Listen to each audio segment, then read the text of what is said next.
Hello everyone, welcome back to Neel's vibes. ಇವತ್ತಿನ ವಿಡಿಯೋದಲ್ಲಿ ನಾನು ಕಟಂಬಿನ ಯಾವ ಥರ ಮಾಡಬೇಕು ಅನ್ನೋದನ್ನ ತೋರಿಸ್ಕೊಡ್ತೀನಿ. ಇವರು ನಮ್ಮ ಸೋದರತ್ತೆ. ಇವತ್ತು ಕಟಂಬಿ ಮಾಡ್ತಿರೋದು ಕೂಡ ಅವರೇ. ನಾನು ಸ್ವಲ್ಪ ಹೆಲ್ಪ್ ಮಾಡ್ತಿದ್ದೀನಿ ಅವರಿಗಷ್ಟೇ. ಬನ್ನಿ ಹೇಗೆ ಮಾಡೋದು ಅಂತ ನೋಡೋಣ. ಒಂದು ಸೇರು ಜೋಳ ತೊಗೊಂಡಿದ್ದೀವಿ. ಜೋಳನ ಒಳ್ಳಲ್ಲಿ ಹಾಕಿ ಸ್ವಲ್ಪ ಸ್ವಲ್ಪ ನೀರು ಹಾಕಿ ಕುಟ್ಕೋಬೇಕು. ಮೇಲಿರೋ ಸಿಪ್ಪೆ ಎಲ್ಲ ಹೋಗುವವರೆಗೂ ಸ್ವಲ್ಪ ಕುಟ್ಕೋಬೇಕು, ಬಿಳಿಯಾಗಿ ಕಾಣಿಸೋತನ್ನ. ಆಮೇಲೆ ಸ್ವಲ್ಪ ಮರದಲ್ಲೇ ಹಾಕಿ ಕೇರ್ಕೋಬೇಕು. ಈ ಥರ ಇದನ್ನೆಲ್ಲ ನಾವು ಬೆಳಗ್ಗೆ ಅರೌಂಡ್ 9 ಗಂಟೆಗೆಲ್ಲ ಸ್ಟಾರ್ಟ್ ಮಾಡಿದ್ವಿ ಮಾಡಲಿಕ್ಕೆ. ಇವಾಗಿನ ಕಾಲದಲ್ಲಿ ಎಲ್ಲರ ಮನೇಲೂ ಒಳಕಲ್ಲು ಎಲ್ಲ ಇರೋದಿಲ್ಲ. ಸೊ ನೀವು ಮಿಕ್ಸಿಗೆಲ್ಲ ಹಾಕೊಂಡು ಬಿಡ್ಬೋದು. ನಾವು ಕೂಡ ಸ್ವಲ್ಪ ಕುಟ್ಕೊಂಡು ಆಮೇಲೆ ಸ್ವಲ್ಪ ಮಿಕ್ಸಿಗೆಲ್ಲ ಹಾಕ್ಕೊಂಡ್ವಿ. ಆಮೇಲೆ ಒಂದು ಕಂಟೈನರಲ್ಲಿ ನೀರು ತೊಗೊಂಡ್ವಿ. ನೀರು ತೊಗೊಂಡು ಸ್ವಲ್ಪ ಉಗುರು ಬೆಚ್ಚಗಾಗುವಷ್ಟು ಬಿಸಿ ಮಾಡಬೇಕು ನೀರನ್ನು. ಅದಾದಮೇಲೆ ಕುಟ್ಟಿರೋ ಜೋಳನ ಈ ಥರ ಮಿಕ್ಸಿಗೆ ಹಾಕೊಂಡೆ. ಜಾಸ್ತಿ ಏನಿಲ್ಲ, ಸ್ವಲ್ಪ ನೀರು ಹಾಕೋಬೇಕು. ಹಾಕ್ಕೊಂಡು ಒಂದೇ ಸರಿ ಮಿಕ್ಸಿಲಿ ತಿರುಗಿಸ್ಬೇಕು, ಅಷ್ಟಾದರೆ ಸಾಕು. ಇವಾಗ ನಾನು ನಮ್ಮ ಅಮ್ಮನ ಮನೆಯಲ್ಲಿದ್ದೀನಿ. ಇಲ್ಲಿ ನಮ್ಮನೆ ದೇವರು ಜಟ್ಟಿಂಗರಾಯ ಅಂತ, ಯೂಶ್ವಲಿ ಜಟ್ಟಪ್ಪ ಅಂತ ಕರಿತೀವಿ. ಜಟ್ಟಪ್ಪನಿಗೆ ಕಟಂಬಿ ಅಂದರೆ ತುಂಬ ಇಷ್ಟ. ಸೊ ಈ ಪ್ರಸಾದನ ಮಾಡ್ತಾರೆ. ಮಿಕ್ಸಿಗೆ ಹಾಕೊಂಡ್ಮೇಲೆ ಈ ಥರ ಕಾಣಿಸುತ್ತೆ ಇದು. ಇದಾದಮೇಲೆ ಮರದಲ್ಲಿ ಕೇರಿರ್ತೀವಲ್ಲ, ಅದರಿಂದ ಸಿಪ್ಪೆ ಬಂದಿರುತ್ತಲ್ಲ, ಅದ್ರ ಜೊತೆಗೆ ಇದನ್ನು ಕೂಡ ಮಿಕ್ಸ್ ಮಾಡಬೇಕು. ಯಾಕಂದರೆ ಜೋಳ ಕೂಡ ಪುಡಿಯಾಗಿರುತ್ತೆ ಅದರಲ್ಲಿ, ಅದಕ್ಕೆ. ಕಟಂಬಿ ಅನ್ನೋದು ದೇಹಕ್ಕೆ ತುಂಬ ತಂಪು, ದೇಹಕ್ಕೆ ತುಂಬ ಒಳ್ಳೆಯದು ಕೂಡ. ಸೊ ಅದಕ್ಕೋಸ್ಕರ ಇವಾಗ ಸಮ್ಮರ್ ಅನ್ನೋ ಕಾರಣಕ್ಕೆ ಮಾಡಿದ್ರಾಯ್ತು ಅಂತ ಮಾಡ್ತಿದ್ದೀವಿ. ಅತ್ತೆ ಮಾಡ್ತಿದ್ದಾರೆ, ನಾನು ಹೆಲ್ಪ್ ಮಾಡ್ತಿದ್ದೀನಿ ಸ್ವಲ್ಪ ಸ್ವಲ್ಪ ಅಷ್ಟೇ. ಈ ಥರ ದೊಡ್ಡ ದೊಡ್ಡ ಅಡುಗೆನೆಲ್ಲ ಮಾಡೋದ್ರಲ್ಲಿ ಅವರು ತುಂಬ ಎಕ್ಸ್ಪರ್ಟ್.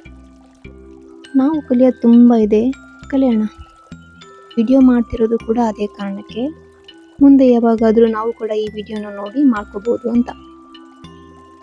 ಆಮೇಲೆ ಒಂದು ಸಣ್ಣ ಬೌಲಲ್ಲಿ ಸ್ವಲ್ಪ ಮಜ್ಜಿಗೆ ಮಾಡ್ಕೋಬೇಕು.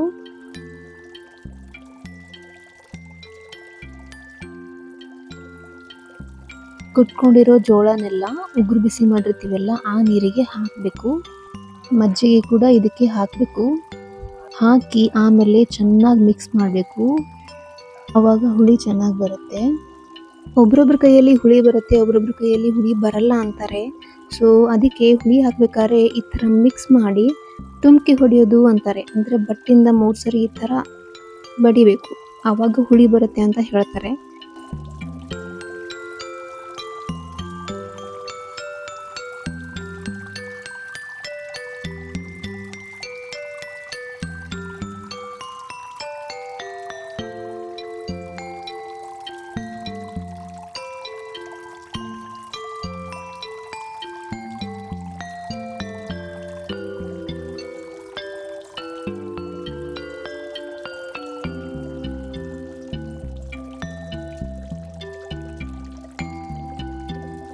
ಆಮೇಲೆ ಇದನ್ನ ಕ್ಲೋಸ್ ಮಾಡಿ ಇಡಬೇಕು.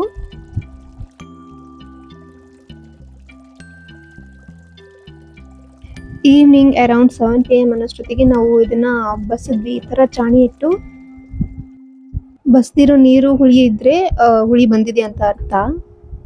ಆಮೇಲೆ ಎಲ್ಲ ಕೂಡಿ ಮಿಕ್ಸ್ ಮಾಡ್ಕೋಬೇಕು ಚೆನ್ನಾಗಿ.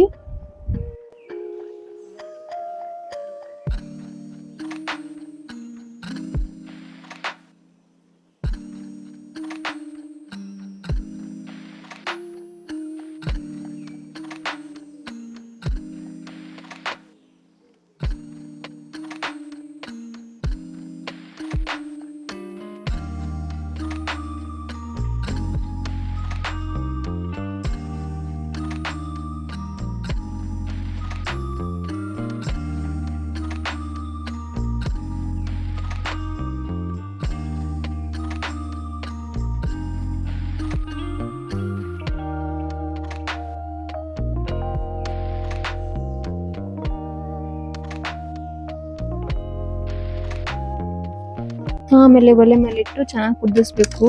ಮಿಕ್ಸ್ ಮಾಡ್ತಾನೆ ಇರಬೇಕು, ಹಂಗೆ ಅದು ಗಟ್ಟಿ ಆಗೋವರೆಗೂ ಮಿಕ್ಸ್ ಮಾಡ್ತಾನೆ ಇರಬೇಕು.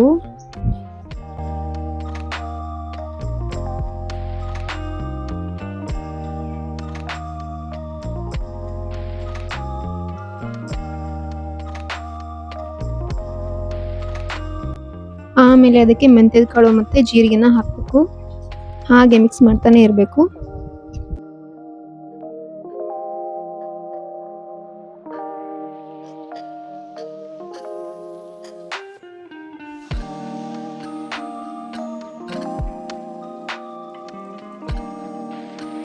ಕಟಂಬ್ಲಿ ಮಾಡಲಿಕ್ಕೆ 1 ಸೇರು ಜೋಳ ತಗೊಂಡಿದ್ದೀವಿ. ಸೊ 4 ಸ್ಪೂನಿನಷ್ಟು ಉಪ್ಪನ್ನು ಹಾಕಬೇಕಾಗುತ್ತೆ ಅದಕ್ಕೆ.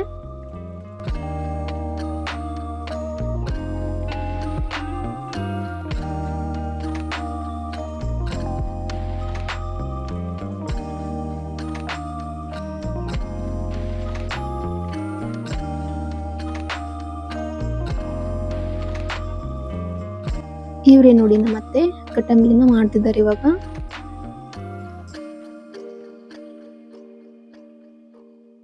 ಎರಡರಿಂದ 3 ಬೆಳ್ಳುಳ್ಳಿನ ಈ ತರ ಜಜ್ಕೊಂಡು ಆಮೇಲೆ ಹಾಕ್ಕೋಬೇಕು. ಹಾಕಿ ಚೆನ್ನಾಗಿ ಮಿಕ್ಸ್ ಮಾಡಬೇಕು.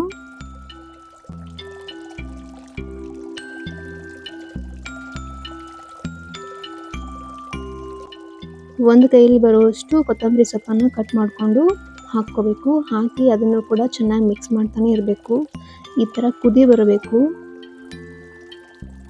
ಆಮೇಲೆ ಅದಕ್ಕೆ ಅಡುಗೆ ಎಣ್ಣೆನ ಹಾಕಬೇಕು. ಸ್ವಲ್ಪ ಹಾಕಿ ಎಲ್ಲನೂ ತಿರುಗಿಸ್ಕೋಬೇಕು ಚೆನ್ನಾಗಿ.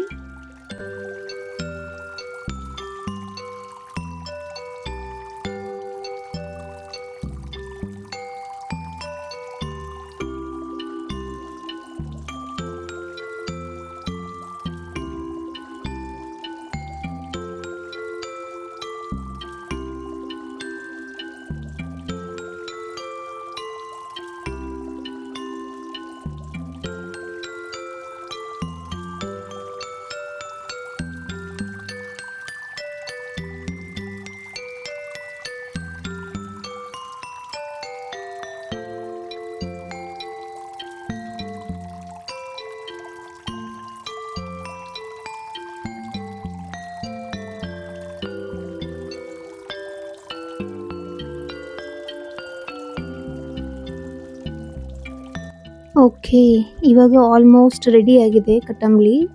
ತುಂಬ ಹೊತ್ತು ಕುದಿಸ್ಬೇಕು ಅದನ್ನು, ಅಂದರೆ ಚೆನ್ನಾಗಾಗುತ್ತೆ ಅದು. ಈ ಥರ ಯಾವುದೇ ದೊಡ್ಡ ಅಡುಗೆನ ಮಾಡಿದರೆ ಈ ಥರ ಕಟಂಬ್ಲಿ ಮತ್ತು ಹುಗ್ಗಿ ಮಾಡಿದಾಗ ಗಡಿಗೆ ಪೂಜೆ ಅಂತ ಈ ಥರ ಪೂಜೆ ಮಾಡ್ತಾರೆ. ಮಾಡಿ ಆಮೇಲೆ ದೇವರಿಗೆ ಪ್ರಸಾದ ಮಾಡೋದಿದ್ರೆ ಪ್ರಸಾದ ಮಾಡಿ ಆಮೇಲೆ ಎಲ್ಲರೂ ತಿನ್ಬೋದು.